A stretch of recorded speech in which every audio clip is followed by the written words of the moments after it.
una introducción y cuando llegue el momento comparto. Muy bien, como y cuando quieras, Flavia. Puedes Muy empezar cuando quieras. Es un gusto bien. tenerte aquí. Gracias, muchas gracias, Tiago, por la invitación. Con Tiago hace ya unos años que venimos conversando sobre estos temas entre Brasil y Argentina. Y bueno, también es un honor que sea invitada por ustedes en Brasil y poder compartir lo que pensamos y lo que estamos elaborando también. Yo no hablo portugués, pero espero que se me entienda un poco. Voy a hablar más despacio y cualquier cosa me preguntan y yo puedo divagar, andar más despacio o cambiar las palabras. Así que cualquier cosa me dicen en su momento. Esta exposición es de el cerebro adolescente por un lado y su relación con la justicia restaurativa.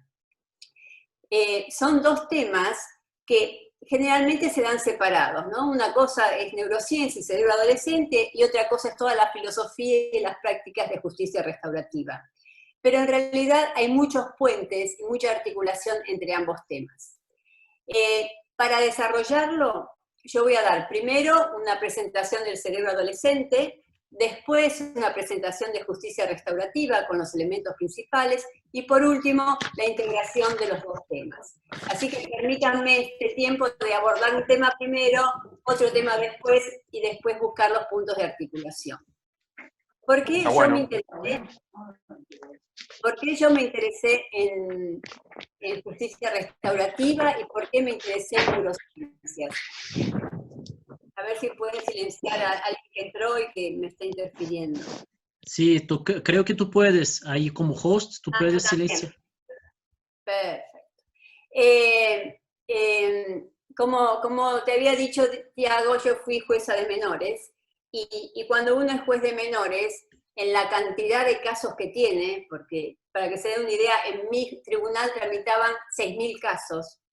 Nosotros teníamos turno cada 15 días y eran 800.000 casos que entraban esos 15 días. Y cuando digo casos, digo desde víctimas de violencia, víctimas de abuso sexual, abandonos y causas penales, homicidios, lesiones, toda la gama que vemos en criminología. Entonces, cuando uno tiene semejante casuística, hay cosas que las va intuyendo y las va aprendiendo por la práctica misma y por la experiencia. Entonces uno empieza a ver qué cosas funcionan y qué cosas no funcionan. Y los jueces de menores generalmente tienen la oportunidad de un menú más amplio de posibilidades de intervención. Se puede aplicar procesos restaurativos, se habla con el joven, es posible conocer a la familia. En mi caso yo tenía el equipo técnico trabajando al lado mío, la psicóloga, las trabajadoras sociales, los médicos, los psiquiatras, con lo cual uno podría tener un abordaje más amplio y más comprender en profundidad no solo el hecho, no solo el tipo penal o qué resolución técnica penal tenía el caso, sino fundamentalmente cuál era la personalidad del joven que teníamos adelante, cuál era su estructura, cuál era su contexto familiar, su contexto social, y también, cuando uno iba más en profundidad, comprender qué significó ese hecho en su vida. Porque a veces el derecho penal toma una fotografía de lo que ocurre, pero se pierde de ver la historia, se pierde de ver cuál es esa película que fue antes de esa fotografía. Y bueno, en eso nosotros buscamos más comprensión. Uno es más justo cuando tiene más comprensión de los hechos. Yo por mi parte después hice primero la tecnicatura y después hice la maestría en drogadependencia. En ese momento, esto les digo del año 98-2000, no se hablaba de neurociencias, pero en la maestría de prevención de las adicciones, cuando veíamos drogadependencia, yo lo estudié en una universidad de medicina, con lo cual teníamos mucha información de farmacología, de receptores neuronales, de cómo era el mecanismo de las adicciones. Y cuando uno empieza a estudiar todo eso, uno se da cuenta que a veces la gente habla de las drogas o de las adicciones sin saber de qué habla. O, por ejemplo, espera que solamente un tratamiento psicológico sea posible, y no solo en lo psicológico, también se necesitan otros abordajes. Hay cuestiones familiares, hay cuestiones de contexto. Y fíjense que yo les hablo de esto hace 20 años imagínense cómo cambió mi práctica cuando yo empecé a tener casos de pasta base, que ustedes llaman el crack. O sea, ahí también las adicciones cambiaron completamente, y cambió completamente los cuadros psiquiátricos, neurológicos, el abordaje, la perspectiva también con esos casos. Entonces, los que trabajamos con jóvenes y familias necesitamos permanentemente actualizarnos, porque la temática social va cambiando aceleradamente, entonces necesitamos nuevas herramientas para comprender lo que ocurre. Y allá por el año 2005, 2006, yo empecé a leer neurociencias, y ahí empecé a ver cómo empezaban a aparecer conocimientos, papers, artículos que tenían mucha relación con lo que nosotros hacíamos en el fuero penal, mucha relación. Y fue así que en el año 2013-2014 pude viajar a Harvard, y ahí estuve en la Fundación Petri Fund, que es la fundación que fue la semilla de neurociencias allá. Y empezaban ya a hablarse, y uno de los temas principales que se hablaba era el tema del cerebro adolescente, porque efectivamente la perspectiva que nos dan las ciencias del cerebro adolescente cambió la forma nosotros de entender la maduración del joven, de entender la evolución del chico, pero también de entender cómo funciona el derecho penal para los jóvenes. O sea, ¿por qué cosas funcionan? ¿Por qué algunas cosas funcionan? ¿Por qué otras no funcionan? ¿De qué manera podemos incidir con mayor fuerza en los jóvenes? ¿De qué manera podemos trabajar? Y bueno, en este camino hay que decir que la única manera de abordaje, de comprensión, es la interdisciplina. Esta colaboración disciplinar entre distintas disciplinas que cooperan, y al cooperar cambian su punto de vista, modifican su punto de vista, y pueden ver el objeto más en profundidad.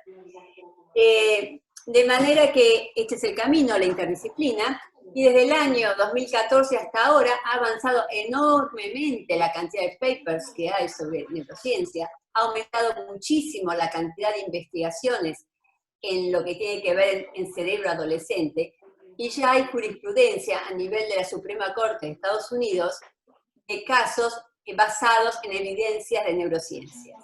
Quiere decir que las neurociencias tienen impacto en el momento de políticas, también políticas públicas. O sea, tiene impacto para políticas públicas, pero también tiene impacto en la forma en la cual nosotros comprendemos la responsabilidad, y en la forma en la cual podemos intervenir en el caso de jóvenes. Así que les diría que estamos en un pico de crecimiento. La Universidad de Vanderbilt en Estados Unidos también es pionera en las investigaciones en estos temas, y también cada vez más en todas las universidades que hablan de neurociencias, entender cómo es la evolución del cerebro juvenil y entender por qué hay cosas que funcionan y otras que no funcionan, está siendo hoy un punto central. Bueno, ahora voy a compartir la pantalla. Les dije que va a haber tres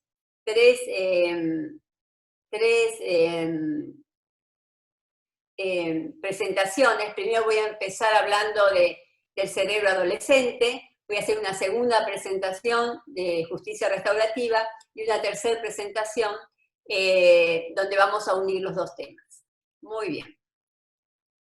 No, este no es. Un segundo.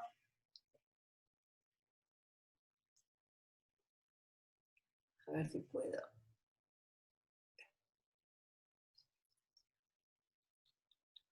¿Lo pueden ver bien? ¿Sí se puede ver bien? Todavía no, Flavia. ¿No se ve? Todavía no.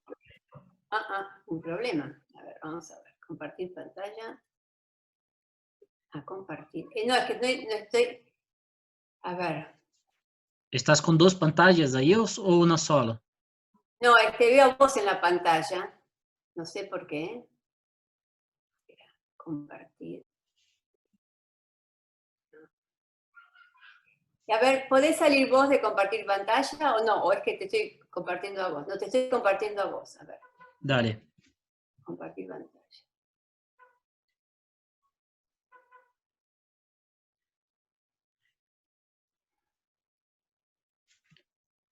Si no funciona, podrías enviar a mí por WhatsApp y luego yo puedo compartirlo aquí. Ay, sí, pero es un problema. A ver, o funciones avanzadas, varios participantes pueden compartir en forma simultánea. A ver si así. Está al lado de chat. Sí, no, estoy ahí, pero normalmente yo lo comparto, sé cómo compartir, Ah, sí. pero no sé por qué. A ver, ahora, a ver, no. A ver.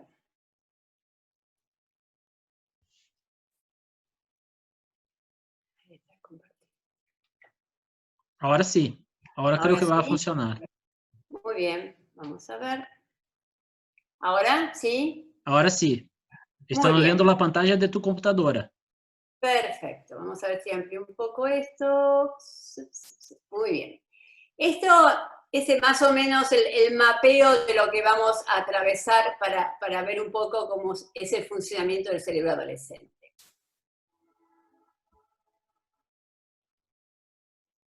Hoy en día, el cerebro adolescente, esta es la imagen más aproximada de lo que tenemos. Ustedes piensen que nosotros antes pensábamos el cerebro como un lugar de localización de distintas funciones, como compartimientos separados.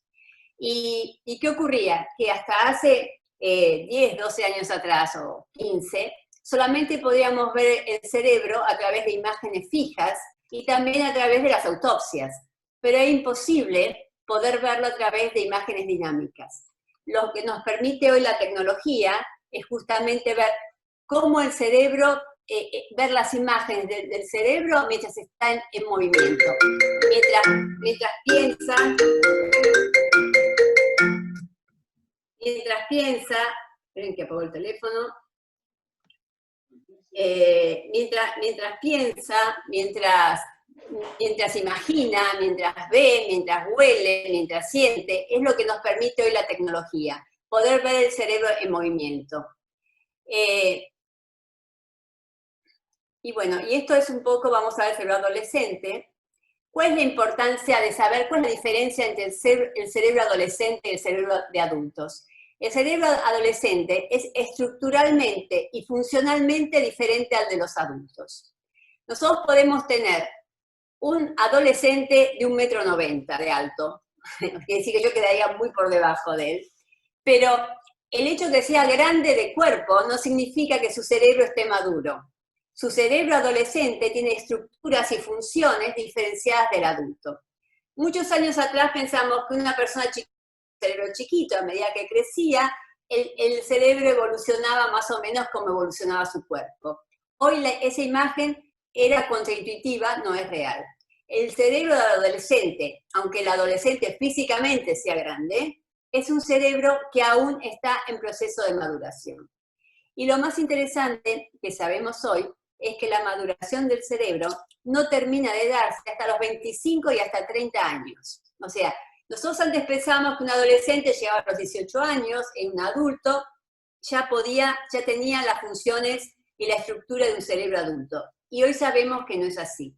El cerebro adolescente, sobre todo en su parte filogenéticamente más nueva, digamos, el cerebro, desde el cerebro reptil, desde el antiguo, hasta el sistema límbico y luego el neocórtex, son como todas fases evolutivas del cerebro. El cerebro más nuevo es el neocórtex, es la parte frontal donde organizamos, programamos, racionalizamos, también hay parte de la memoria ahí. Bueno, ese cerebro, la corteza prefrontal, que es el centro de la voluntad, de la planificación, de la organización, y sobre todo de poder modular los impulsos, poner un límite, limitar los impulsos, eso es lo que más tarda en madurar en el cerebro. Y esa maduración se da en un promedio hasta los 25 años, pero puede extenderse más aún allá. Este hallazgo ha sido importantísimo porque al momento de aplicar justicia restaurativa, en países europeos como Alemania, por ejemplo, han extendido ese tipo de tratamiento a jóvenes adultos y no los han limitado a los jóvenes hasta los 18 años de edad. Pero justamente ¿por qué? En principio era porque es más eficaz este sistema en los jóvenes adultos, pero ahora sabemos que también tiene un basamento en neurociencias. El cerebro de joven adulto todavía no está maduro. Entonces, la estructura y el funcionamiento del cerebro adolescente es una estructura menos integrada. Los dos hemisferios, con el cuerpo calloso en el medio, todavía es inestable y la estructura no está suficientemente integrada. El córtex prefrontal disminuye su volumen un 17% y continúa desarrollándose después de los 18 años. Esta pérdida del volumen tiene que ver con lo que se llama la poda sináptica, que ahora después lo voy a ver especialmente, pero hay un corte de ciertas conexiones y de ese corte se pierde masa gris, se pierde masa cerebral. Un 18% de masa se pierde en la poda sináptica. Entonces, hay una disminución de su volumen y ahora sabemos que el cerebro sigue, ese corte prefrontal sigue madurándose después de los 18 años hasta los 25 y más aún. Pero no solo cambia la estructura, dijimos, la estructura es diferente porque hay partes que aún no están maduras, hay una disminución de la masa en un 18%, pero eso es en lo estructural. En lo estructural también los dos hemisferios, el cuerpo calloso todavía no está sincronizado, o sea, no están sincronizados los dos hemisferios, eso es lo estructural. Pero además hay temas que son también funcionales, de funcionamiento. ¿Y por qué son funcionales? Porque el circuito dopaminérgico, el circuito dopaminérgico es el de las recompensas. Cuando uno siente placer es porque se liberan dopaminas en el espacio intersináptico. Esas dopaminas son recaptadas por las neuronas y producen el efecto de alegría o de excitación. Son como las endorfinas, las dopaminas y las endorfinas son de la felicidad, de la alegría, del placer. ¿Y qué ocurre? En el adolescente, este sistema dopaminérgico está exacerbado. Está exacerbado en dos funciones. Está exacerbado porque los receptores dopaminérgicos, que son los receptores que están en las neuronas de estas moléculas, están más ávidos de dopaminas, están exacerbados, están más activos. Y por otro lado, también hay más dopamina en el espacio intersináptico. O sea, es por dos lados, porque los receptores están más ávidos de recibir más dopamina, y por otro lado, porque hay más dopamina en el espacio intersináptico. Ustedes dirán, ¿y por qué al adolescente le pasa esto? Bueno, es un tema evolutivo, porque el adolescente, ustedes piensan que nosotros pensamos que somos hombres modernos, pero nuestro cerebro no está muy lejos del cerebro del hombre de las cavernas, ¿eh? Y bueno, cuando un adolescente es adolescente, necesita reproducirse y salir de la familia y formar su propia familia en la exogamia, necesita estar más activo sexualmente también y recibir más recompensas en su sistema. Entonces, el adolescente siente más placer con la comida, con el sexo, con la transgresión, con la fiesta, con la alegría, con las drogas y con el alcohol. Entonces, esta es una realidad que tiene su correlato en este circuito de la recompensa que está más exacerbado. No sé si hablo muy rápido, si me comprenden. Díganme, Tiago. Tranquilo, Flávia, tranquilo. Puede seguir tranquilo, sí. También otra de las características del cerebro adolescente es de la mayor plasticidad que tiene. De toda la evolución del cerebro, el momento de mayor plasticidad es la adolescencia. ¿Por qué? Porque la estructura está inestable, todavía está inestable, los circuitos todavía no se terminaron de estabilizar, se está reconfigurando el sistema después de la poda neuronal, y entonces es el momento donde él más aprende. Ahora, es una paradoja, porque él puede aprender más en matemáticas, puede aprender más en hacer cálculos, pero eso no significa que tenga la madurez emocional como para controlar sus actos, ¿se entiende? A veces se confunden estas dos cosas. Es el momento de mayor plasticidad, quiere decir que es el momento donde puede absorber más conocimiento, pero no necesariamente es el momento donde él puede controlar más sus impulsos, porque su sistema de autolimitación todavía no está maduro. Este tema también nos lleva al patrón neurocognitivo de los adolescentes. El patrón neurocognitivo de los adolescentes no es igual al de los adultos. Los adolescentes aprenden a través del aprendizaje entre pares, mientras el adulto aprende de un jerárquico o de unos libros o de lo que fuera. El adolescente, su sistema de aprendizaje es a través de los pares. Y esto es muy interesante porque ¿por qué el adolescente está tan preocupado por su score en Facebook? ¿Por qué está tan preocupado por lo que dicen sus amigos? ¿Por qué quiere copiar también la conducta de sus amigos? Porque naturalmente su sistema de conocimiento es a través de conocer a través de sus pares, de su grupo de pertenencia. Y nuevamente, esta es una condición evolutiva del ser humano que tiene que salir de la familia, y para salir de la familia tiene que aprender a través de las mismas personas de su edad a vivir en sociedad. O sea que es un patrón evolutivo, lo mismo que el circuito dopaminérgico.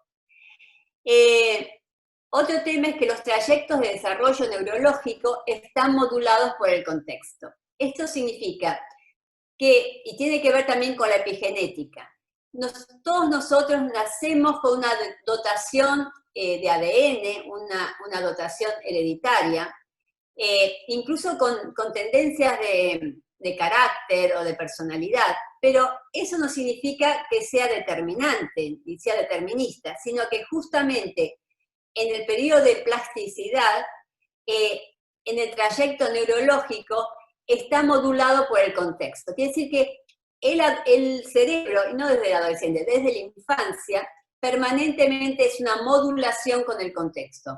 Parte es carga genética, pero parte es lo que el contexto me da. Digamos, yo puedo tener un buen oído musical y talento musical, pero si el contexto no me da los instrumentos y los lugares de aprendizaje, no voy a desarrollar el potencial que tengo musical. Por el contrario, yo puedo tener incluso una cierta herencia respecto a la posibilidad de quedar pegado a algún tipo de droga, pero si no me expongo a la droga, no voy a desarrollar esta tendencia. Va a quedar nada más con una predisposición genética, pero nunca voy a desarrollar eso. Entonces, todos nosotros tenemos un caudal de herencia, de predisposición genética, pero esa predisposición interactúa permanentemente con el contexto, modulando las trayectorias neuronales. O sea, que uno es lo que tiene en su cerebro en relación con su contexto, lo que pudo hacer en esta relación. Por otro lado, también en los jóvenes, los entornos adversos de estrés, de privación, impactan negativamente en la salud del cerebro, más que los adultos. Esto es muy importante, porque en realidad a veces a los jóvenes los sometemos a situación de privación de libertad, a golpes, a maltratos, o a chicos que viven en la calle, o a chicos que están reclutados por organizaciones delictivas, los chicos que viven en las maras también, que viven en situaciones de estrés, de deprivación, de falta de cuidado, de falta de seguridad, y esto impacta negativamente en el cerebro. ¿Y cómo es que impacta negativamente en el cerebro? Es que cuando uno está en situación de estrés, su cerebro, su sistema límbico genera, el hipotálamo genera cortisol. Y el cortisol es una sustancia que es veneno, digamos. Eso es el precursor de la adrenalina, pero eso intoxica. O sea, un cerebro que genera mucho cortisol, es un cerebro, por ejemplo, que no tiene neurogénesis, que dificulta la producción de nuevas neuronas. O sea, que tiene efectos adversos. Entonces, el estrés, la deprivación, por ejemplo, en los lugares de detención de jóvenes o en los lugares de privación de libertad, el castigo de permanecer cerrado en una celda, sin contacto con otros jóvenes, eso significa empobrecer su cerebro, porque él no puede desarrollarse si no es en contacto con otras personas. Y el estrés que genera esa situación de encierro ya lo configura de una manera diferente, lo predispone de una manera diferente. Entonces, es muy importante entender esto, que el impacto que tienen el estrés, el entorno adverso, el trauma en el joven, impacta negativamente en la salud de su cerebro y también en las condiciones de su aprendizaje. un elevado nivel de cortisol, un elevado nivel de estrés, también tiene efectos en la memoria y en la cognición. Eso está muy estudiado en las víctimas. Las víctimas en situaciones estresantes a veces capturan esa memoria, queda olvidada justamente porque está también, es una manera de suprimir el dolor ahí. Pero eso tiene consecuencias a nivel del cerebro. Así que muchas veces, cuando nosotros pensamos, esa víctima no tuvo memoria de un hecho, en realidad es que fue tan traumático que ese recuerdo quedó encapsulado, también químicamente porque se segregaron determinadas sustancias en ese momento. Vamos a ver, entonces, ¿qué es la poda sináptica? También esto, distintas áreas del cerebro maduran en diferentes tiempos. No todo el cerebro madura de forma igual. ¿Qué es la poda sináptica? Esto no se sabe, hace 15 años que se sabe esto, antes no se sabía esto. Desde que el niño nace hasta la adolescencia, el cerebro es como un árbol lleno de ramas, flores, ramas, plantas, que crece. Cuando llega la adolescencia, se produce la poda sináptica. ¿Qué significa? Que las conexiones que se usaron más frecuentemente sobreviven, pero se cortan las que no se usaron. Con lo cual queda de alguna manera configurado este nuevo cerebro en función de esa poda, de lo que no se utilizó y lo que sí se utilizó. Por eso es muy importante el ecosistema, porque si nosotros durante la infancia tenemos familias seguras, entornos seguros, protección, estimulación, afecto, cariño, emociones positivas, lo que sobreexiste, lo que sobrevive, son las conexiones de ese tipo de emocionalidad. Si nosotros en la infancia tenemos emociones negativas, el estrés, la deprivación, también eso sobrevive. Entonces es muy importante tener en cuenta, qué importante es en políticas públicas tener en cuenta el contexto en el cual maduran los cerebros, crecen, porque eso deja huellas, quedan huellas ahí en el cerebro. Y también la poda sináptica es diferente en la evolución entre mujeres y varones. En mujeres es a los 12 años, 13, en los varones son 2 años después, 14, 15. Esto a lo mejor también da alguna respuesta, porque en el sistema penal la mayoría son varones, ¿no? Pareciera que la mujer tiene la posibilidad de madurar antes. Quiero hacer un chiste acá, a veces dura toda la vida, pero en fin. Bueno, como conclusiones, algunas de las conclusiones por ahora. El cerebro juvenil aún está en desarrollo. Esto nos tenemos que fijar esto. El cerebro juvenil está en desarrollo.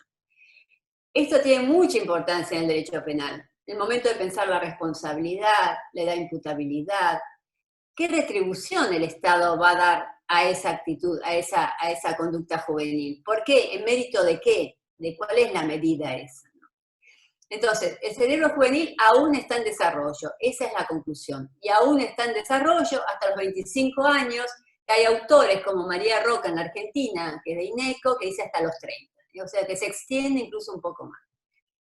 El cerebro del joven es una esponja de recompensas y aprendizaje. Es un término en inglés, esto es, una esponja de recompensas y aprendizaje. ¿Por qué?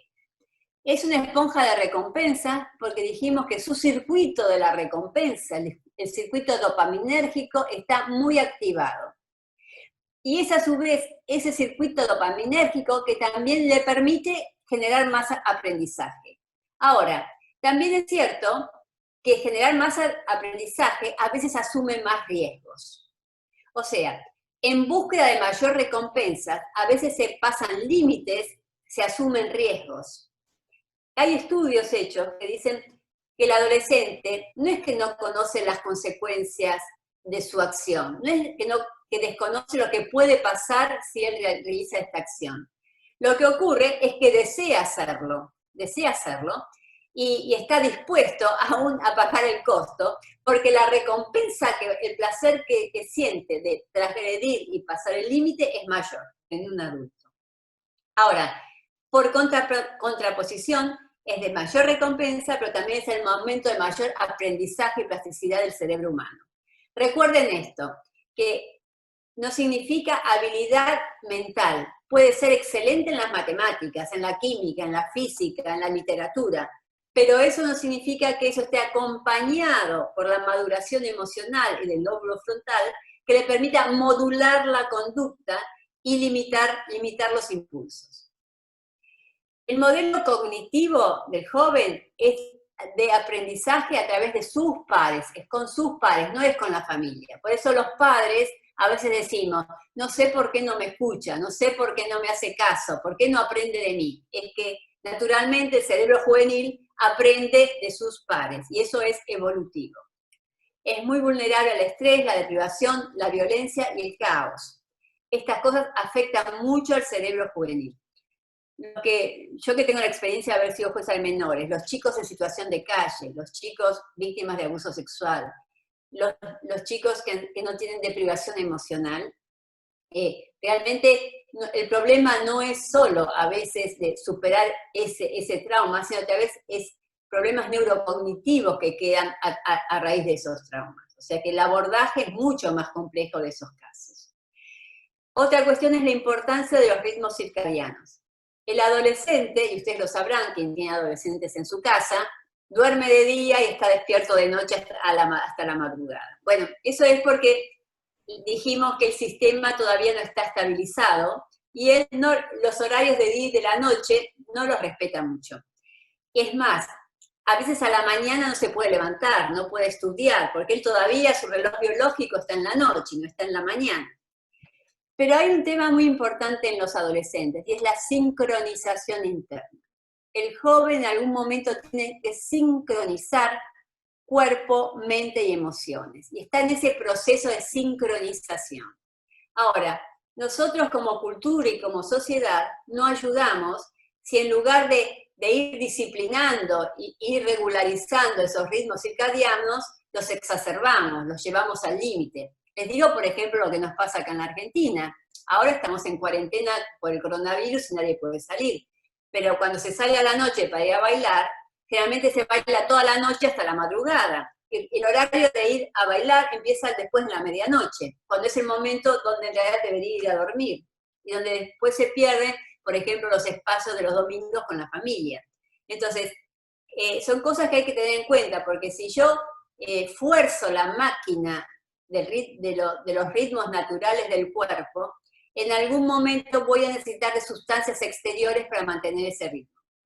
Por ejemplo, cuando nosotros hablamos de los falsos energizantes, como el Red Bull, todo ese tipo de bebidas, que en realidad tienen una dosis de cafeína 20 veces superiores a un café, en realidad no son energizantes, porque no aportan una dosis exterior de energías, sino que son estimulantes, porque me obligan a mi cuerpo a entregar lo que en condiciones naturales no estoy dispuesta a entregar. Entonces, a veces, el hecho de crear ambientes nocturnos con los jóvenes, de romper estos ritmos naturales, los lleva también a tener que ingerir sustancias para mantenerse despiertos y activos en esos horarios. Entonces, esto lo digo porque para mí es muy importante políticas públicas tener en cuenta estas cuestiones. Nosotros necesitamos que los adolescentes sincronicen sus ritmos internos. Y ritmos internos, digo, mente, cuerpo y emociones. El cerebro social. Hoy en día se habla mucho del cerebro social. Digamos, hoy en día no hablamos de una sola inteligencia, hablamos de múltiples inteligencias. Hay quien es más inteligente para hacer cuentas, otro para el lenguaje, otro tiene inteligencia física, cinética, inteligencia para la música, inteligencia para el arte. Y hay también un cerebro social, que es cómo nosotros nos relacionamos con la familia, con el entorno, con los distintos círculos de intimidad que hay en nuestra vida. Entonces, el cerebro social es un punto muy importante de desarrollo en el adolescente, y es el desarrollo de su identidad social a través del aprendizaje entre pares. Ustedes en psicología ya lo sabemos, en psicoanálisis también, que el problema central de la adolescencia es la construcción de identidad. Y esa identidad, el adolescente se pregunta, ¿quién soy? ¿Quién soy? ¿Cómo construyo esta identidad? Y el cerebro social, la habilidad social para interactuar con los pares y con la sociedad, es a través de la construcción de estos vínculos que se hace a través del aprendizaje entre pares. En este proceso de construcción del cerebro social, los adolescentes tienen una dificultad, porque tienen poca empatía. El adolescente pone tanta energía en construir su identidad y en verse a sí mismo, porque a veces cuando su cuerpo crece, pero su mente no crece, hay una perplejidad de esta, ¿quién soy yo? Es como este tema de la sincronización del cuerpo, la mente y las emociones en la cual vive el adolescente. Y en esa circunstancia, el adolescente todo el tiempo está preguntándose quién soy, y en ese estar en sí mismo, no puede leer con claridad el comportamiento de los demás. Entonces, se han hecho muchos estudios sobre este tema. El adolescente tiene un déficit de empatía, no tiene la misma empatía que un adulto. No se puede poner en lugar de los otros, y hay otra consecuencia más. No puede leer el comportamiento de los otros. Esto a veces se exacerba, aumenta, yo tuve casos, con el consumo de pasta base o crack, como ustedes llaman. Hay investigaciones que dicen que el consumo de pasta base, cuando se le administran los test de la mente, que es como ponerles fotografías donde ellos tienen que decodificar sentimientos humanos, no lo pueden hacer.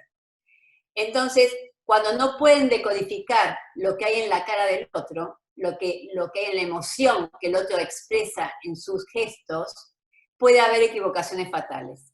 A mí me ha pasado casos donde el joven va a asaltar a una persona dentro del auto, le pide que le dé el dinero, la persona hace el ademán para sacar el dinero y el chico dispara pensando que estaba sacando un arma. Lo que no pudo leer el chico en la cara de esta persona fue el miedo, y en cambio del miedo leyó otra cosa que era la agresividad. Entonces, los adolescentes tienen un plus de dificultad en la empatía y en ponerse en el lugar de los otros y de leer el comportamiento de los otros. Eso le da cierta incapacidad social, ¿no? Porque no tienen las mismas destrezas que tienen los adultos.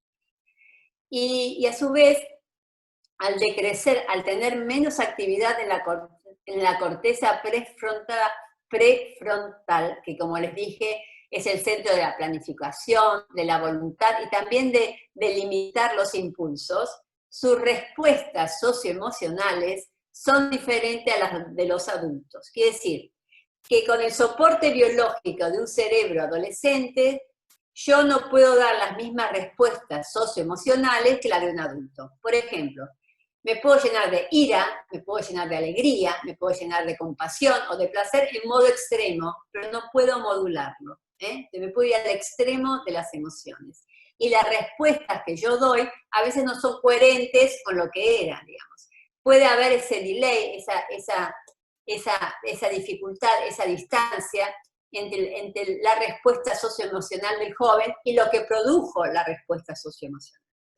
Esto lo vemos permanentemente en los delitos, como hay peleas en un grupo de jóvenes y el joven a veces termina matando a un amigo y fue exacerbado, fue demasiado lo que él hizo, después se arrepiente, pero fue exagerado en función de lo que había pasado. Y eso muchas veces ocurre con los jóvenes.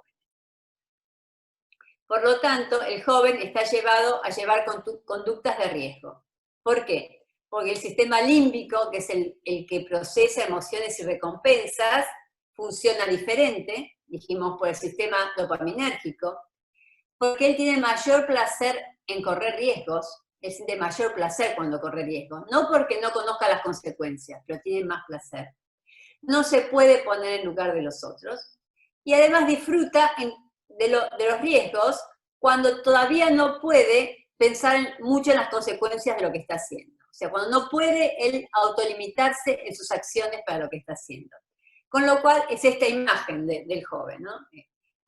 Es la imagen del adolescente típico. Imagen que, por otro lado, está en la literatura universal. Cuando ustedes leen a Shakespeare lo decía ya, esos adolescentes que lo único que hacen es crear lío y dejar embarazadas a las mujeres. O sea, en la literatura universal está llena de descripciones de lo que es un adolescente. Y el adolescente es así, no solo por la cultura, sino porque su soporte biológico y sus respuestas emocionales son de esa manera. Entonces, tenemos antecedentes jurisprudenciales en la justicia penal juvenil, cada vez más diría yo. Lo que pasa es que los abogados son bastante reticentes a ingresar al mundo de las neurociencias, porque les parece que es un mundo que se rige por otras leyes y le cuesta comprender. Pero en realidad hay más conexiones entre las neurociencias y el derecho de lo que nosotros pensamos.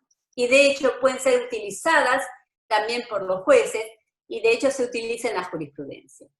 Yo lo que siempre digo en las clases es que no es que las neurociencias puedan ser utilizadas como prueba directa en los juicios, digamos. Estamos en un nivel de desarrollo neurocientífico donde es más lo que podemos aprovechar para políticas públicas, para comprender la conducta del adolescente, para mensurar esa conducta. Ahora, una imagen del cerebro en movimiento, una imagen de una resonancia magnética, un espectro, no nos va a decir nada, pues nos va a decir nada más qué pasa en ese momento, pero no nos va a decir qué pasó en el momento del hecho. Salvo, por supuesto, de daño neurológico. Digamos. Hay tumores que se ubican en el lóbulo frontal o se ubican en determinadas áreas del cerebro, y hay casos sobre eso, muchos casos sobre eso, que provocan cambios en la conducta en personas que antes eran normales y de golpe no son normales. Entonces, también hay cuestiones puramente neurológicas sobre esto. Pero en general, en esta jurisprudencia que les doy, fueron como reglas generales que tuvieron mucho impacto, por ejemplo, en Estados Unidos. Entonces, el primer antecedente en Estados Unidos es el caso Rupert versus Simons en el año 2005, que abolió la pena de muerte juvenil. Ustedes piensen que en Estados Unidos cada estado tiene su código, y en muchos estados había pena de muerte para adolescentes. Se veían en el pasillo de la muerte chicos de 12 y 13 años. ¿Por qué? Pues en Estados Unidos, si el delito es grave, al chico se lo juzga como si fuera un adulto. Entonces estaba ese problema. Entonces, en el año 2005, la Suprema Corte de Estados Unidos abolió la pena de muerte para jóvenes. En el año 2010, recién en el año 2010, abolió la pena perpetua sin libertad condicional para menores con delitos diferentes a homicidio. Fíjense que hasta el año 2010 había penas de perpetua, y cuando digo perpetua es sin libertad condicional, no son nuestros sistemas, es un sistema donde si no hay libertad, no hay libertad en el resto de la vida. Para delitos menores al homicidio, pero todavía subsistía la pena de prisión perpetua para el homicidio. Luego, en el caso Miller versus Alabama, en el año 2012, se prohibió a los estados emitir sentencias sin posibilidad de libertad condicional, o sea, se avanzó un grado, y todo esto basado en evidencias neurocientíficas, en la falta de madurez psicológica y neurobiológica, pero además utilizó la evidencia neurocientífica complementariamente con los hallazgos de las ciencias del comportamiento. O sea, no solo neurociencias, sino también ciencias del comportamiento.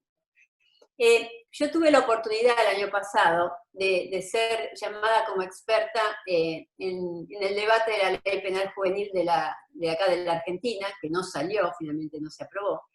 Y yo llevé el tema de neurociencias, porque para mí es un fundamento, es una evidencia irrebatible de que el sistema debe ser absolutamente diferente para los jóvenes que para los adultos. Tanto en consecuencias, cuanto en tratamiento, cuanto en procedimiento, en todos los niveles. Entonces tenemos que pensar en los jóvenes la ley como factor protector. Hoy en día se ha avanzado mucho en los modelos del cerebro, hoy también aparecen nuevas imágenes, el cerebro como modelo holográfico, donde no todas las partes están separadas, sino que en las partes está el todo. Es más un sistema el cerebro que no una mecánica, es un sistema integrado el cerebro. Es más, hay una nueva rama de neurociencia que se llama neuroquantum, que es la neurocuántica, que hay estudios hechos en Holanda de que el cerebro no solo es un sistema químico, que es el sistema de los neurotransmisores, no solo es un sistema eléctrico, que es el sistema que nosotros relevamos cuando hacemos un electroencefalograma, sino que también es un sistema lumínico. Aparentemente también la luz, el haz de luz, también podría proveer información al cerebro. Así que bueno, este es un poco, algo silencio, pero bueno, esta es un poco la primera parte mía que tiene que ver con el funcionamiento del cerebro juvenil. Tiago, antes que yo siga con justicia restaurativa, ¿alguien quiere preguntar algo sobre esta primera parte? A ver, há perguntas por agora ou não? Pessoal, tem alguma pergunta que vocês queiram fazer já? Ou a professora pode seguir? O que vocês acham? Ela dividiu a palestra em pontos bem específicos, então ela agora tratou da questão do cérebro adolescente. Se alguém tiver alguma dúvida sobre esse ponto, seria interessante a gente perguntar agora, né, para poder ela seguir com mais segurança depois. Ahí Pode veo seguir? que Josefina levantó la mano, ¿no? Josefina? Não? ¿No? Aí uma pergunta aqui, Flávia. Que opina sobre o isolamento, estresse e impacto sobre o cérebro adolescente? Justamente, el aislamiento del adolescente produce un impacto en dos sentidos. Primero, produce estrés y con el estrés genera más cortisol y con cortisol genera más violencia, es más propenso a conductas violentas, sobre todo porque no hay quien lo contenga, él mismo se tiene que contener. Y segundo, es un cerebro deprivado de vida social. Y cuando hablamos de deprivación de vida social, hablamos que es un cerebro más pobre porque no puede aprender destrezas sociales de comunicación y de vivir en sociedad. Entonces, aunque fuera en un lugar cerrado, el hecho de no estar con gente de su edad le impide a ese cerebro madurar normalmente. Quisiera preguntarte una cosa. ¿Tú crees que el cerebro adolescente es más susceptible a falsas memorias o no? El tema de las falsas memorias es un tema muy estudiado hoy y no tiene que ver solo con cerebro adolescente, tiene que ver con todo a lo largo de la vida el tema de las falsas memorias. Y tiene que ver, hoy sabemos que la memoria no es lo que nosotros recordamos. La memoria es el recuerdo que nosotros tenemos de la última vez que guardamos un recuerdo. Cuanto más veces lo sacamos y lo volvemos a guardar, más veces lo estamos modificando. Y tuvimos la oportunidad en Buenos Aires de recibir una especialista en falsa memoria española que nos mostró algunos videos. Y por ejemplo, en varias sesiones con los chicos, en el primero decía, y había un gato negro en la ventana, y el chico no. En el segundo, la mujer volvía a repetir el gato negro, en la tercera, en la cuarta, en la quinta sesión el chico decía, sí, el gato negro estaba en la ventana, ¿no? Digamos, hay muchos estudios que están hablando sobre ese tema hoy en día, de cómo se puede consolidar una falsa memoria, y también de cómo es el mecanismo de la memoria. Hoy sabemos que la memoria se consolida a nivel de proteínas, pero se consolida emocionalmente. Una memoria está muy ligada a lo emocional. Por eso una víctima de un trauma grave tiene problemas de memoria, porque está ligada a lo emocional también. Pero no hay una particularidad en relación con el cerebro adolescente. No, no hay una particularidad en especial. Que yo sepa, no soy experta en memoria, pero que yo sepa, Dale. tiene que ver en general con el tema de memoria. Y además la memoria es un tema muy nuevo que está mucho en estudios. Estamos dando los primeros pasos con el tema de la memoria. Dale. Tenemos otras preguntas aquí, Flávia. A ver, en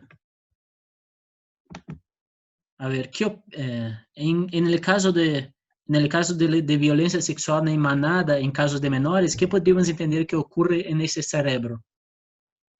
Y bueno, es muy interesante esto, pues justamente dije que el aprendizaje es entre pares y juntos pasan límites que solo no lo harían.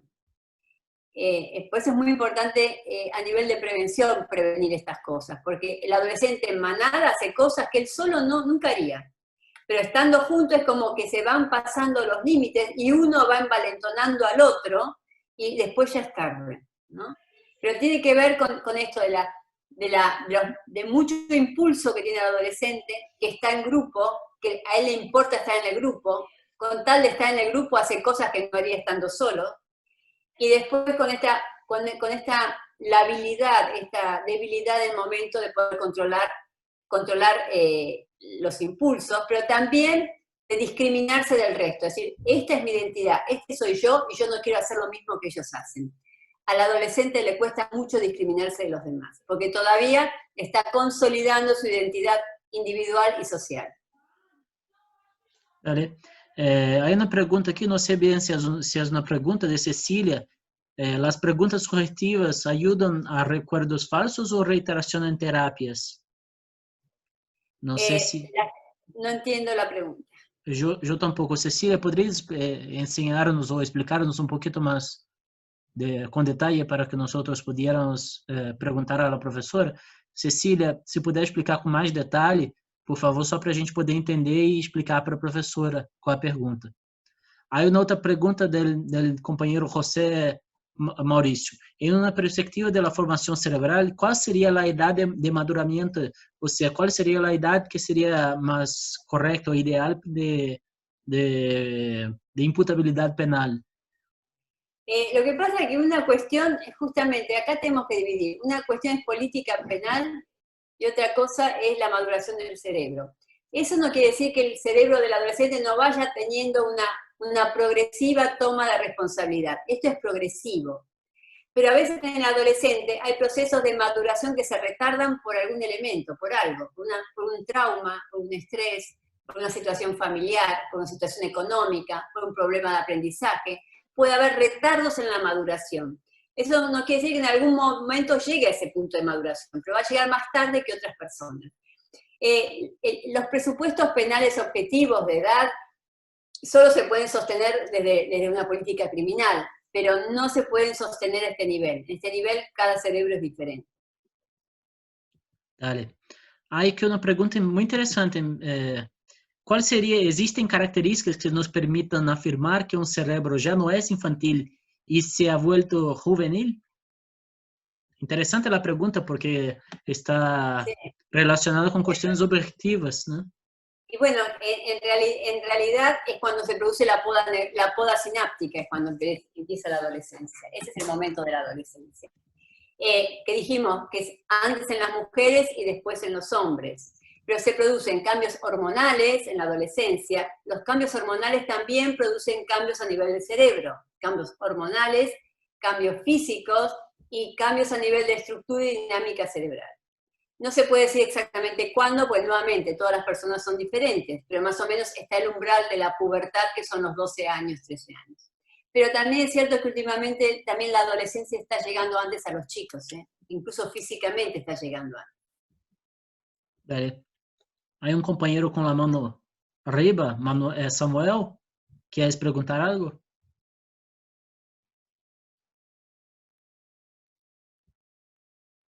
¿No?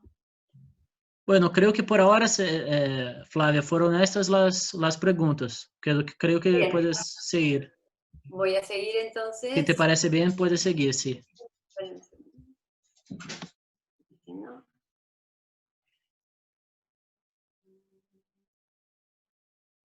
Cerré justicia restaurativa. Un segundito nada más.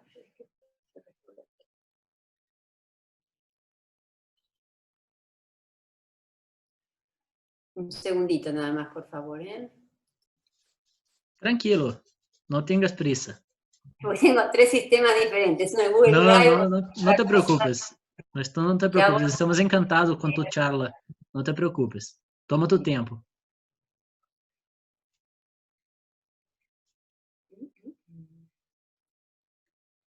¿Podrás compartir con nosotros tu PowerPoint, Flávia, después? Sí. ¿Te parece bien? Sí, por supuesto. Dale, muchas gracias. Lo tenía acá abajo, pero bueno, ya déjenme que ya lo voy a encontrar. A lo mejor acá, esperen. Está acá. PowerPoint. Vamos a volver para atrás.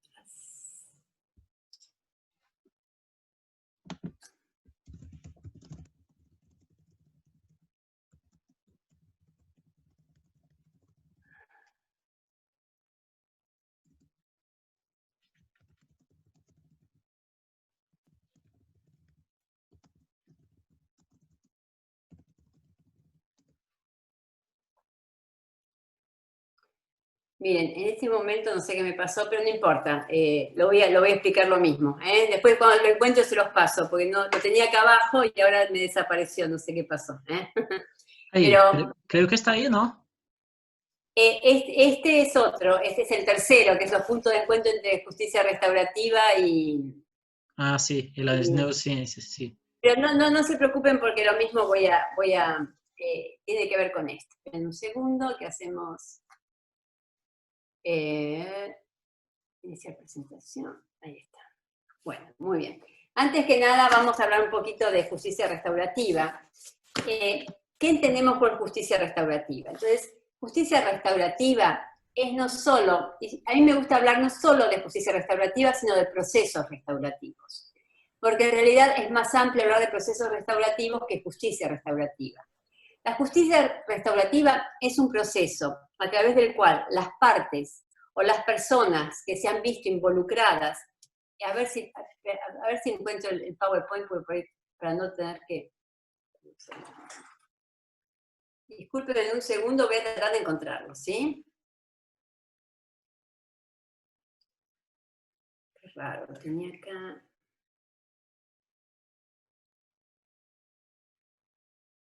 Ah, acá lo tengo. Espera un segundo, ya va. Ahora lo encuentro, justicia restaurativa.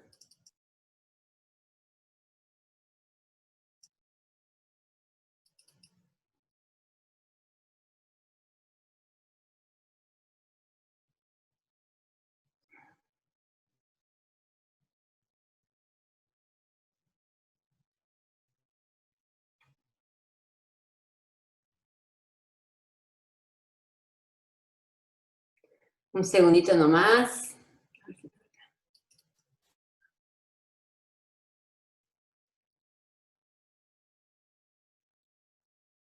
Bueno, yo mientras empiezo a explicarles. Ahí se abrió, un segundito.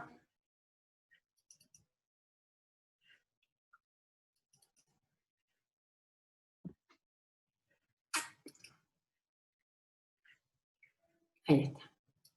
Muy bien. Acá está. Acá dice La Plata, pero no se fijen ustedes. La justicia restaurativa es un proceso a través del cual las partes, las personas que están involucradas y que poseen un interés en un delito, resuelven de manera colectiva la forma de lidiar con las consecuencias del delito y las repercusiones. ¿Esto qué quiere decir? Y acá están todos los elementos de la justicia restaurativa. Primero, es un proceso. Quiere decir, es un proceso que hay momentos en ese proceso. ¿Y quiénes son las partes?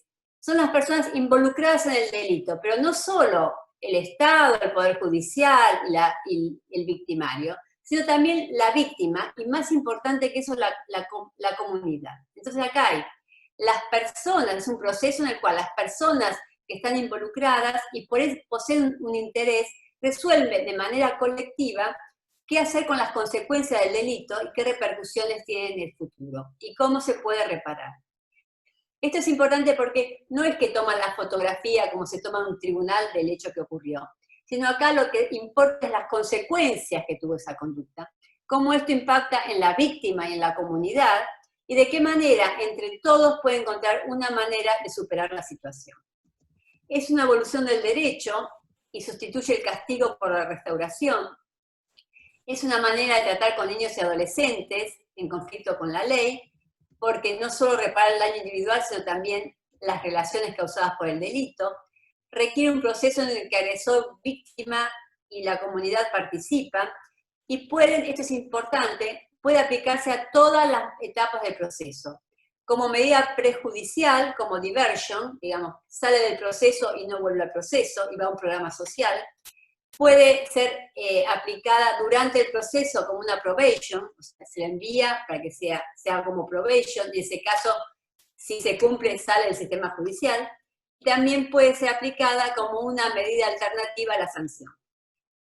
Yo esto también lo tomé de un juez de ustedes de Brasil, que es Eduardo Resende Melo, que trabajó mucho el tema de justicia restaurativa. Entonces, él hace una comparación.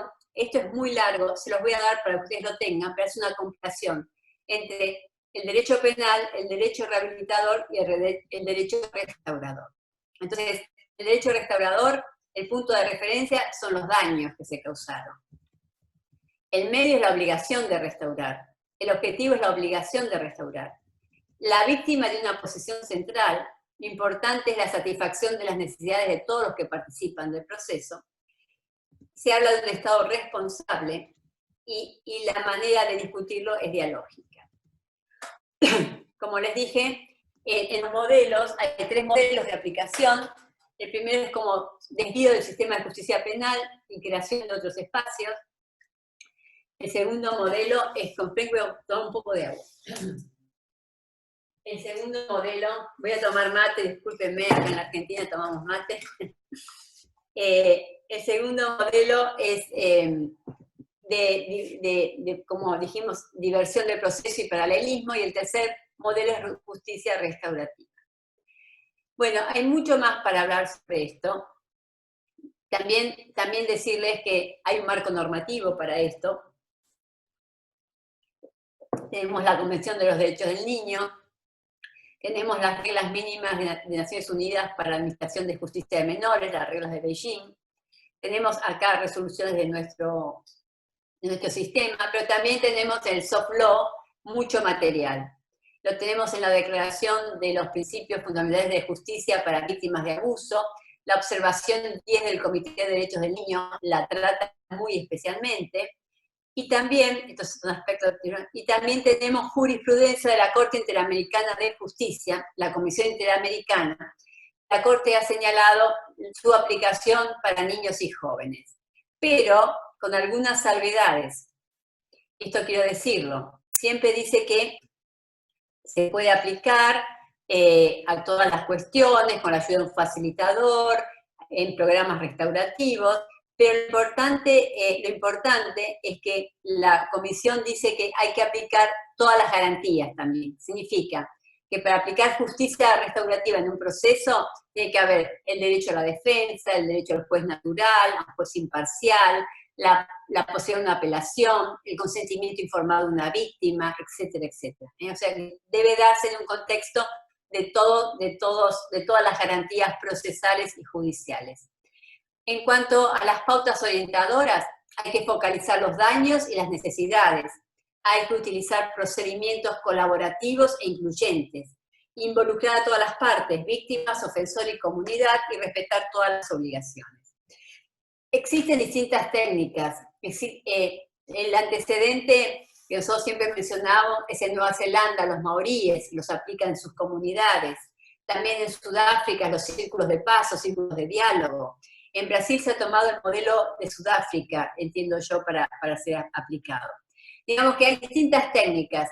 Puede ser mediación, puede ser pedido de disculpas, puede ser círculo de diálogo, sentencias de paz, pueden ser programas alternativos. Digamos, la técnica no es solo mediación penal. Digamos, hay muchísimas maneras de hacer justicia restaurativa. Lo importante de la justicia restaurativa es que haya un proceso de toma de responsabilidad del joven, que haya también un consentimiento informado de la víctima, que haya participación de la comunidad y en que de todos puedan lidiar con las consecuencias del delito para que la víctima sea vista, sea reconocida y de alguna manera sea reparado lo que ocurrió. Por supuesto, la reparación nunca va a ser total, pero en general las víctimas resultan muy satisfechas, muy reparadas en lo que pasó con ellas después de justicia restaurativa. También quería decir que la justicia restaurativa tiene 4 elementos que son fundamentales. El encuentro, que significa el encuentro personal entre la víctima, el ofensor y las personas que dan apoyo a las partes, y la comunidad. La reparación, o sea, tiene que haber una respuesta que la justicia restaurativa dé al delito, un intento. La reparación no siempre es material, puede ser moral, puede ser un pedido de disculpas. En épocas del COVID-19 también está habilitado escribir una carta pidiendo disculpas, comunicarse de otra manera. Entonces, la reparación, la reintegración, cuando decimos reintegración es tanto de la víctima como la del victimario, y la participación o inclusión de ambas. Hay meta estudios, ahora lo voy a nombrar, que son estudios que se han hecho en nivel internacional con grandes cantidades de casos, que hay una estadística que hay una de Latimer del año 2005 y otra de... Profesora Flávia, perdón por interrumpirte, pero creo que no está avanzando las pantallas del Power. Sí, esta información no está acá. Entendí. Dale, perdón. Hay estadísticas recientes del año 2013, del año 2005, que dicen que la aplicación de justicia restaurativa ha disminuido la reincidencia y la reiterancia. Y esto es por varios motivos. Primero, porque hay una construcción de la autoestima de los jóvenes de otra manera, porque hay un fomento de la responsabilidad personal y también hay una humanización de las víctimas. Ahora voy a ir ahora sí a la tercera presentación,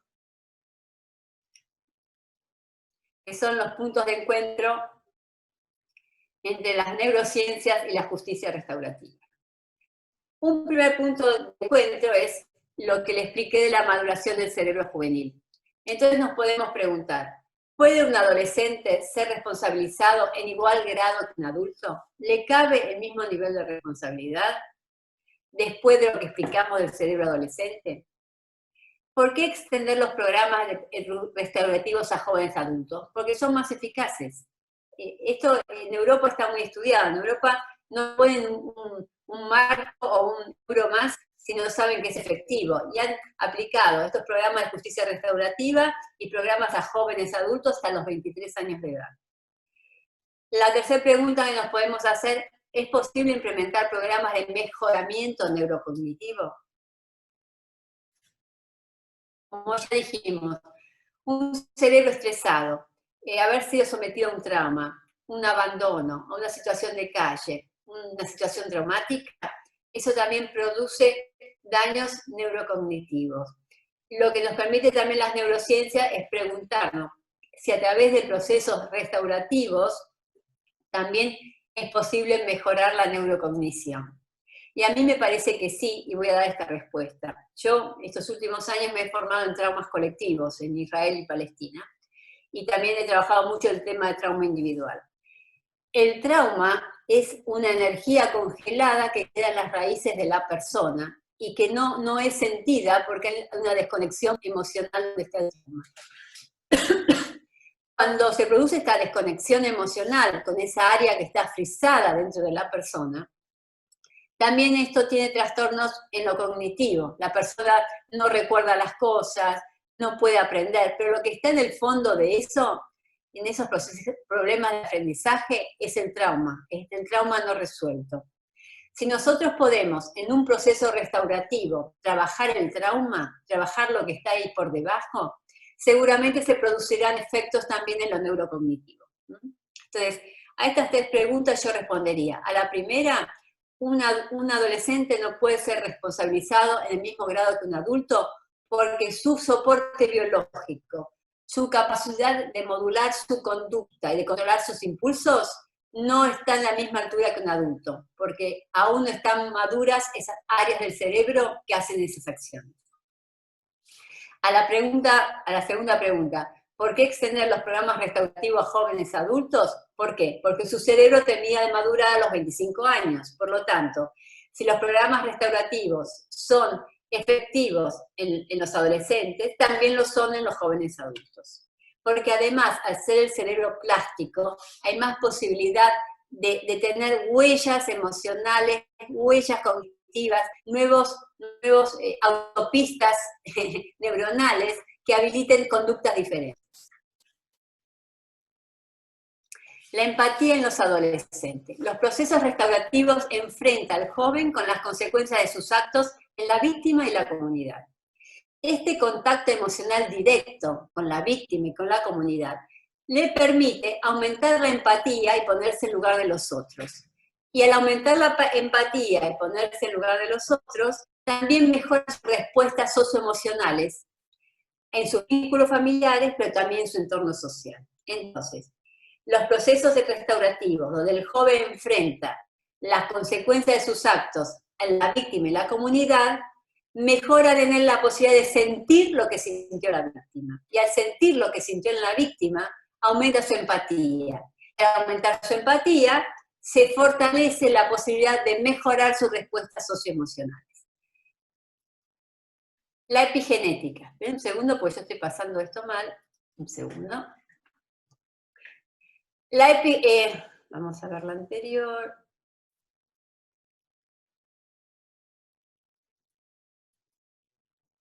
La epigenética es una de las ramas de las neurociencias que estudia cómo hay una inscripción en nuestros genes de traumas anteriores a nosotros. Esto es muy interesante en el trauma intergeneracional. Hay muchos estudios hechos, sobre todo en Holanda, con descendientes de personas que estuvieron en campos de concentración, que han pasado hambre, deprivaciones y trauma, donde hasta en la tercera generación aparecen esos traumas, se expresan esos traumas, cuando esas personas no vivieron lo que vivieron sus abuelos o bisabuelos. Hoy sabemos que hay información genética del trauma que están en nosotros, pero esa herencia genética que nosotros tenemos está modulado por la experiencia con el contexto. Digamos, nosotros podemos tener información genética, pero si nuestro contexto es favorable, se va a sanar, no se va a expresar. Entonces, la conclusión es que la experiencia de los procesos restaurativos deja una huella emocional. Esperen que esto tengo que cerrarlo porque si no, no los veo yo a ustedes. Deja una huella emocional de resolución pacífica del conflicto que incrementa la respuesta de moduladores. No sé. Quise controlar esto. Porque ahí está. Ahí está. La experiencia de los procesos restaurativos deja una huella emocional de resolución pacífica del conflicto que incrementa la respuesta de moduladores emocionales de la conducta, como el sistema dopaminérgico y el circuito de la recompensa. Afianza la confianza en el otro y una actitud constructiva. Entonces, la epigenética habla de todo el bagaje que nosotros tenemos, pero de experimentar un proceso restaurativo nos deja una huella emocional de cómo algo puede resolverse pacíficamente, y eso aumenta nuestra respuesta, nuestra capacidad de modular la conducta, y además afianza la seguridad de los demás. La neuroplasticidad. La adolescencia es el momento, ya les expliqué, de mayor transformación y cambio de la estructura cerebral, es el momento de mayor plasticidad en la vida del hombre. Las experiencias de confianza, reparación y reconocimiento favorecen el fortalecimiento de la empatía, el afecto y la contención, dejando una huella en la memoria emocional del sujeto ligada al sentimiento de bienestar. Mejora la modulación de las emociones frente a los estímulos, fortaleciendo la inteligencia emocional. Esto significa, si nosotros a través de un proceso restaurativo generamos una experiencia de reparación, de confianza y de empatía, eso también deja bienestar, y ese bienestar queda inscrito emocionalmente en nosotros, y es un punto de partida para también tener conductas emocionales más eficaces. El trauma individual. Los procesos restaurativos permiten el abordaje de traumas individuales y colectivos. Cuando hablo de traumas colectivos, hablamos frecuentemente de justicia transicional, que son los procesos que se han llevado a cabo en Colombia y en México. En los procesos restaurativos, los traumas individuales y colectivos, a través de mecanismos que incluyen a la víctima, al victimario y a la comunidad.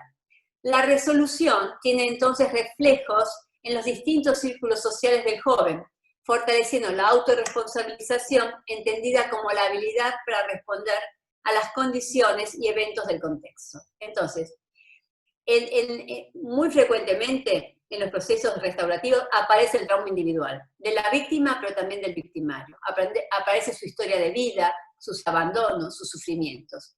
Si algo puede sanarse en ese momento, al ser visto ese trauma individual, algo se libera. Y la resolución de ese trauma individual también libera traumas colectivos, porque tiene un efecto en lo social. Y además la consecuencia de esto es que fortalece la autorresponsabilidad. ¿Y qué es la responsabilidad? Es la habilidad para responder a las condiciones y eventos que ocurren en el contexto. Las neuronas espejo. Esto es algo que ha sido estudiado recientemente por científicos italianos, y son neuronas, aparentemente, que aparecen desde los niños cuando son muy chiquitos, y significa que cuando yo veo que alguien tiene una emoción en su cara, yo tengo a reproducir la misma emoción en mí. Entonces, hay algo del efecto imitación que tienen estas neuronas. Entonces, si yo empiezo a través de un proceso de restaurativo, de tener empatía, de sentir confianza, y aparece otro patrón emocional en otra persona, si son positivos, yo tiendo a imitarlo. Esto se observa muy frecuentemente en el juego de los niños. El cerebro social, la forma de aprendizaje social de los jóvenes es a través de sus pares. De ahí la relevancia que tiene trabajar con el contexto social de los pares y ofrecerle al joven acceso a la cultura en las distintas expresiones, pero también en marcos más amplios de socialización. El cerebro social está muy ligado a la integración social. Están deprivados socialmente el chico que vive en una favela como el chico que vive en un condominio privado, porque ambos no se pueden integrar en contextos sociales más amplios. Si nosotros a los jóvenes le ofrecemos acceso a la cultura en la diversidad y también formas de socializarse más integrales, de esa manera nosotros también fortalecemos el sentimiento social y también las destrezas sociales. Hoy tenemos muchos chicos que son muy inteligentes a nivel de cómo manejan los videojuegos o internet o la información que tienen, pero no tienen destrezas sociales para vincularse con los demás. Otro tema es la resiliencia como factor de protección. La fortaleza frente a contextos y vivencias adversas pueden transmutar en aprendizaje y adaptación activa a la realidad, apelando a recursos cognitivos y emocionales nuevos. La posibilidad de habilitar nuevos circuitos emocionales y neurocognitivos a través de resolución creativa de los conflictos. Si yo logro resolver un conflicto en forma pacífica, poniendo en juego las emociones, la empatía, el reconocimiento de cada uno, eso después se transmuta en resiliencia, que es la fortaleza que voy a tener yo para el futuro. Y en definitiva, lo que nosotros queremos para estos jóvenes es que aumenten su resiliencia para el futuro. ¿Qué entendemos por responsabilidad? Hay que prestar atención al proceso de toma de responsabilidad del joven. La maduración psíquica y emocional permite la construcción de autorresponsabilidad y co-corresponsabilidad. Pero si no tengo maduración psíquica y emocional, no puedo construir autorresponsabilidad y corresponsabilidad. La responsabilidad es un concepto central de los procesos restaurativos, que se aprende a través de la experiencia directa. O sea, el hecho de poder pasar a través de un proceso restaurativo permite experienciar en forma directa la toma de responsabilidad. La toma de decisión. La toma de decisión, que es otra de las materias de neurociencias, es diferente al de los adultos o al de los jóvenes. ¿Por qué? Porque el lóbulo frontal no está maduro y es más débil para controlar los impulsos. Los espacios restaurativos de reflexión fortalecen la espera y la tolerancia a la frustración, cualidades de un cerebro maduro. Victimología. Los procesos restaurativos tienen efectos sanadores para la víctima. Al poder sentirse sujeto, la víctima, el problema de la víctima es que se siente objeto del odio o de la agresión del otro. Al estar frente al victimario y poder expresar su dolor, se empieza a sentir sujeto, y eso le permite además perder el miedo, en un contexto de presencia y escucha. Esto disminuye la angustia y el miedo, y puede pasar del lugar de la víctima a un rol participativo en el proceso de reparación. Vuelvo a repetir que es complicado. Los procesos restaurativos tienen efectos sanadores para la víctima. La víctima, al poder sentirse sujeto para el otro y permitir expresar su dolor y miedo en un contexto de presencia y escucha, disminuye la angustia y el miedo, pudiendo pasar del lugar de víctima a un rol participativo en el proceso. Ahora, abuso de sustancias y adicciones en general, los procesos restaurativos favorecen la toma de conciencia y el compromiso del individuo frente a la comunidad al asumir su adicción y aceptar ingresar a un programa de rehabilitación. Las meta-investigaciones de justicia restaurativa nos dicen que la resolución por este medio reveló una mayor satisfacción de las víctimas, como también una menor reiterancia de parte del infractor.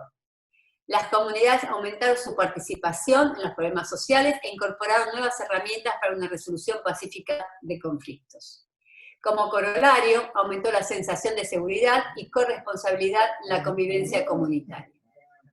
Los resultados de la práctica restaurativa son incremento de la autoestima en los jóvenes, fomento de la responsabilidad, humanización de las víctimas, participación de la comunidad, construcción de ciudadanía y fortalecimiento de los derechos humanos.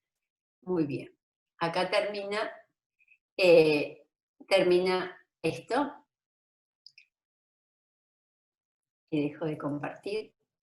Muy bien.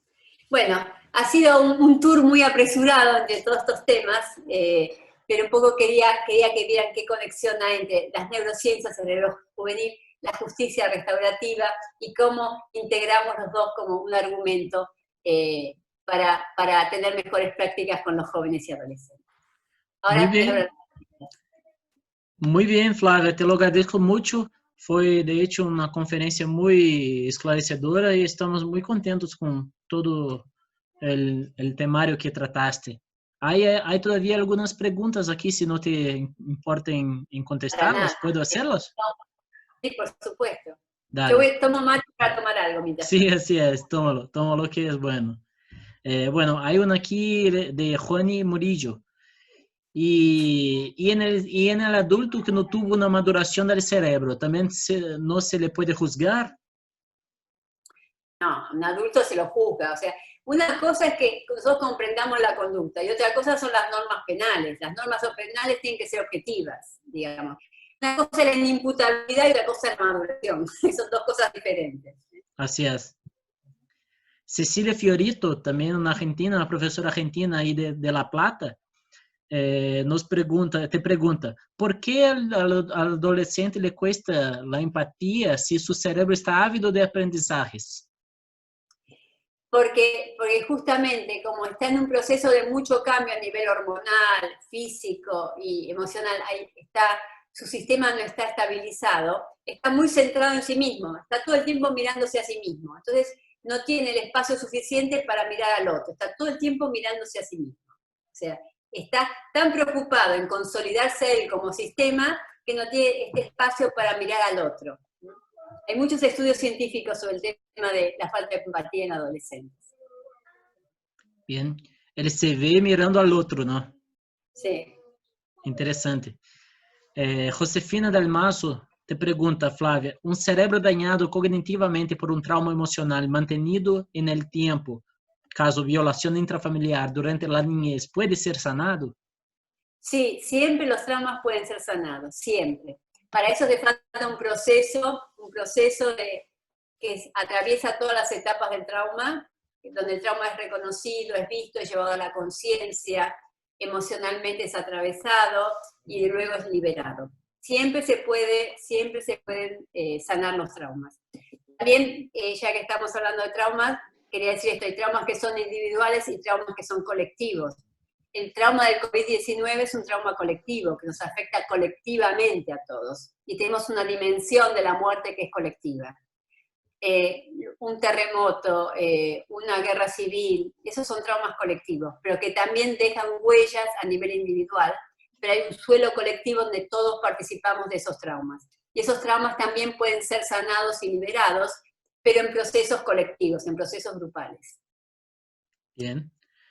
Cecilia Namadste te pregunta, ¿los procesos de justicia restaurativa en casos de bullying o violencia colectiva tienen relación con traumas ancestrales a sanar por esa comunidad? Y también, Sí. ¿ese cerebro está condicionado por ese trauma transgeneracional?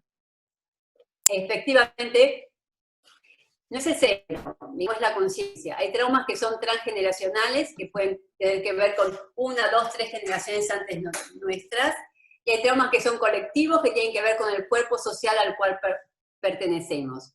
Muchas veces, cuando un trauma colectivo es inconsciente, cuando un trauma transgeneracional es inconsciente, hace síntoma en la última generación. Y nosotros decimos como frase, un trauma se convierte en destino cuando no es reconocido. O sea, cuando alguien no ve el trauma, vuelve a repetir la misma conducta. Por eso ahí es necesario trabajar el trauma. Pero sí, hay traumas que son transgeneracionales, hay traumas colectivos y traumas que son individuales. En un nivel más abstracto podemos decir que cada trauma individual también es una parte del trauma colectivo en algún punto. Así es.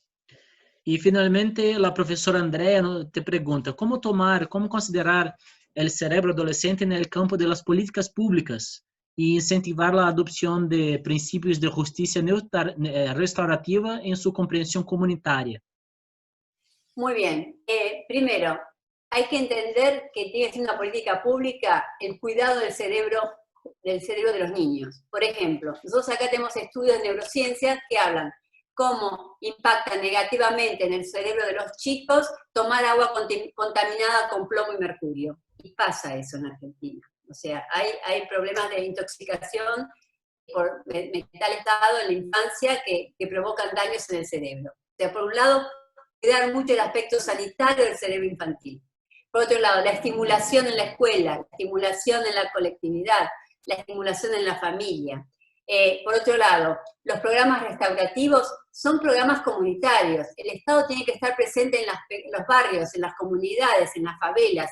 Es ahí donde hay programas restaurativos. Cuando el asunto lleva a la justicia, también se puede aplicar, pero es bastante tarde. Lo restaurativo tiene que empezar mucho antes. Y tiene que estar instalado en las comunidades en programas, porque la gente tiene buena voluntad, pero un programa restaurativo requiere de interdisciplina, de profesionales, de organización, de protocolos, consentimiento informado, el proceso de información de las partes, hay determinados requisitos. Entonces, realmente debería ser parte esencial de la política pública, porque es una manera de sanar traumas y de evitar traumas futuros también. Muy bien. Fueron interesantes aportes, profesora Flávia, nos encantó a todos y tú fuiste la más puntual británicamente de todos los disertantes hasta ahora. Son 8:30 exactamente en punto, exactamente, como si fuera programado. Así. Ahora, en la época de Zoom, tenemos que ser muy disciplinados, porque si no la gente se aburre. Así que para que la gente se vaya todavía despierta, hay que cumplir los tiempos. Pero bueno, quedo a disposición de ustedes para preguntas más tarde, en otro momento, a través tuyo, Diago, que me haga llegar. Y también, Tiago, te queremos invitar para que vos también hables para nuestra audiencia argentina muy prontamente, te vamos a invitar. Bueno, nos gustaría mucho tener un mayor intercambio con Brasil en estos temas. Así es, te agradezco la invitación, que la acepto con honor. Y te pido, Flávia, si puedes compartir con quien te interese que pueda participar del grupo. Estamos abiertos también a interlocución con profesores, con compañeros argentinos también. Te voy a enviar la dirección de la página web para que puedas compartirla con quienes quiera o crees que sea interesante. Me parece muy, muy importante que los que somos vecinos de países estemos integrados en estos conocimientos y porque estamos avanzando todos juntos. Así que muchas gracias. Muy bien, te lo agradezco mucho entonces. Y gracias, te invito a una otra oportunidad de volver acá y charlar un poquito más con nosotros también. Y agradezco a todos por la paciencia de escucharme hablar en castellano y por lo rápido que hablé. No, fue un placer, fue un placer. Y hasta una otra oportunidad. ¿Cómo no? Muchas gracias entonces, hasta pronto. Hasta luego, Flávia, muchas gracias. Tiago, eu queria dar alguns recados depois. Vamos lá. Então, pessoal, hasta logo, professor, então. Obrigada. Tchau, hasta logo. Tchau, tchau. Pessoal, então, eu peço que vocês esperem uns 5 minutinhos só conosco aqui para a gente poder ouvir os recadinhos da Giovana e também para a gente poder fechar essa nossa reunião ordinária, tá? Giovana, contigo a palavra. Quem ainda não mandou o nome aqui no chat, precisa do nome, agradecer, né, a professora Flávia, foi ótima a explanação dela. Então, para todo mundo poder constar em ata, né, vai precisar dos nomes quem ainda não mandou no chat. Rodrigo, Tiago, a gente tem que apresentar o edital também. Você quer explicar? Quer que eu fale? Pode falar você, já está com a palavra, conversa sobre ele. Pode falar. Tá. Na última reunião ordinária, a gente falou sobre o chamamento de artigos, né? E tiveram vários interessados, propostas muito legais. E surgiu a ideia da gente tentar organizar um livro aqui a partir dos artigos do grupo. Foi feito um edital, eu vou liberar esse edital hoje para tentar mandar até amanhã por e-mail para vocês, que hoje já está um pouquinho tarde. A gente vai mandar esse edital. O edital fala todas as especificações de como que vão poder entrar artigos, que a gente vai fazer essa seleção. são, claro, relacionados ao nosso grupo de pesquisa, com as nossas linhas de pesquisa. A gente está exigindo ali pelo menos um mestre na autoria do artigo, mas as pessoas que não são mestres e que têm interesse em produzir esse artigo, a gente vai tentar direcionar, vai tentar organizar de tal forma a viabilizar essas produções. O professor Tiago, o professor Rodrigo, que são os coordenadores aqui do nosso grupo, já se disponibilizaram a tentar ajudar. Então, vou mandar esse edital para vocês. E as pessoas que mandaram o interesse na última reunião, que a gente não retornou por e-mail, ficou justamente por conta dessa liberação desse edital. Das pessoas que já têm artigos prontos podem nos enviar para leitura, conforme as especificações do edital que eu vou mandar para vocês, ou indicar o seu interesse, conforme o tema, para a gente tentar viabilizar junto com a coautoria de alguém que já tenha um mestrado. Lembrou de mais alguma coisa, Thiago? A nossa próxima reunião do grupo estava marcada, seria no dia 10 de julho, não é? Só que nós estamos conversando com o professor Sérgio Nogiri, que então apresentou aí as próximas propostas, a próxima proposta de palestra para a próxima reunião. O professor Sérgio Nogiri está até aqui no grupo.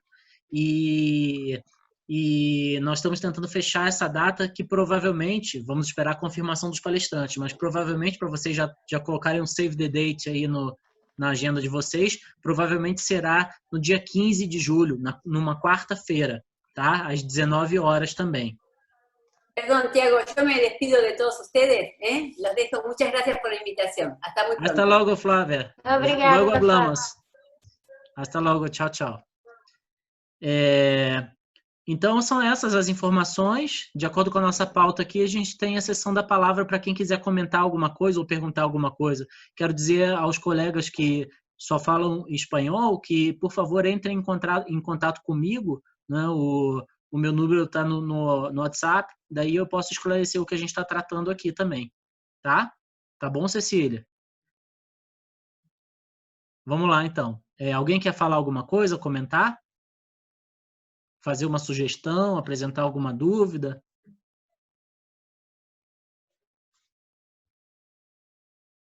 Não? Então, acho que é isso por hoje, tá, pessoal? Essa palestra de hoje foi gravada, então nós vamos procurar aí um meio de disponibilizá-la. Como é uma palestra grande, 1h30, a gente vai tentar colocar isso aí, não sei como é que a gente vai fazer, eu vou conversar com a Giovana aqui como é que a gente faz. Não sei se isso cabe no site ou se a gente abre uma pasta virtual, sei lá. Mas, de alguma maneira, a gente vai disponibilizar isso e vai fazer chegar a vocês essa informação, tá bom? Giovana, quer comentar alguma coisa? Alessandro, José Maurício? Não, a gente disponibilizou no site a sua palestra, Tiago. Acho que provavelmente vamos deixar no site também essa. Mas é que eu acho que aquela foi menor, né? Essa aqui é bem mais ampla. Então, não sei se o site vai comportar as duas.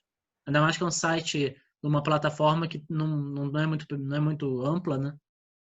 Mas vamos conversar, a gente vai continuar, vai tentar criar meios e modos, tá? Quem não está aí no grupo do WhatsApp, passa, por gentileza, o número para a Giovana. A Giovana pode acrescentá-los, tá? Acho que a sugestão da Alessandra acaba sendo a melhor, para mandar ou e-mail para o Neurolaw UTP, ou melhor ainda, já se cadastrar direto no nosso site, que tem ali os dados certinho no nosso Instagram, acho que é neurolaw.com.br mesmo, e podem se cadastrar, que daí já fica com os dados registrados para participar do grupo do WhatsApp e com as demais informações necessárias. Compreendiste, Victoria? Tranquilo? Hay que enviar un correo entonces a la página web del grupo de Neurolaw. Así es. Esa que está ahí en el chat. Dale. Cecilia también comprendió. Es un gusto tenerlos aquí, así que hay que estar en contacto para saber lo que pasa de las actividades del grupo. Dale? Bueno. Bom, pessoal, acho que é isso então por hoje, tá? É um prazer tê-los novamente aqui. Agradeço de novo a impecável organização do José Maurício, a Alessandra e a Giovana. Nada disso, de novo, seria possível sem eles. e também a participação de todos vocês, né? Se não fosse a participação de todos vocês, não seria nem viável a existência do grupo.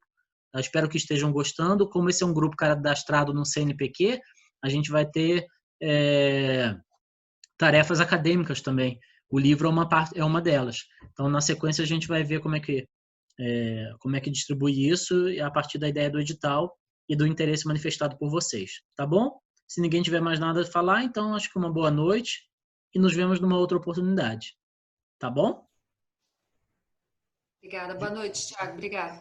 Boa noite a todos, um bom descanso a todos. Fiquem em casa também. Tchau, tchau.